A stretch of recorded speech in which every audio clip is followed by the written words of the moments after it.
Walang nagtanong pero ito yung part 2 ng gala namin kahapon. Mabilis ang gala nga lang to kaya samahan nyo na kami.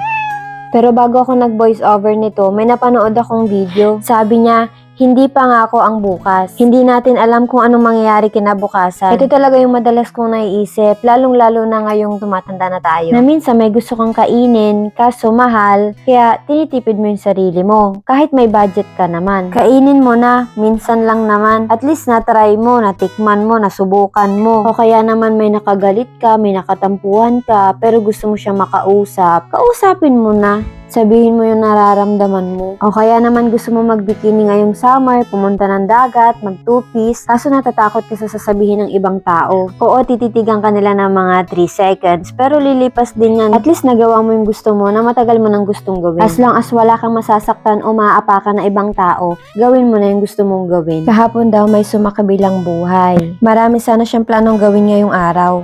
Diba no? Minsan mapapaisip ka na lang talaga, paano yung gusto mong gawin bukas? Hindi mo na siya magawa. Kasi nga hindi natin alam ang bukas, hindi pangako ang bukas. Kung may gusto kang bilhin na bag o sapatos, kaso pinag-iisipan mo kasi mahal nga, magastos, pero may budget ka naman, bilhin mo na kasi ikaw nga minsan nakakagastos ka sa ibang tao tapos tinitipid mo yung sarili mo.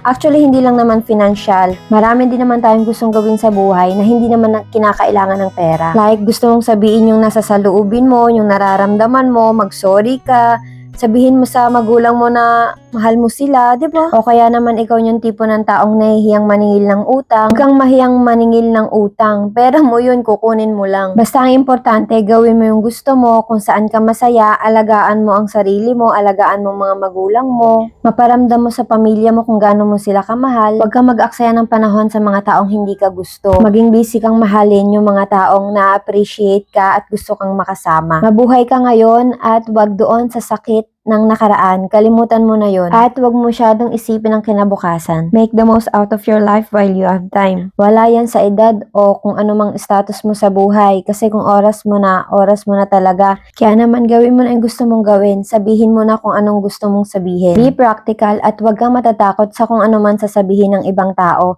Buhay mo yan, be. Maging happy ka.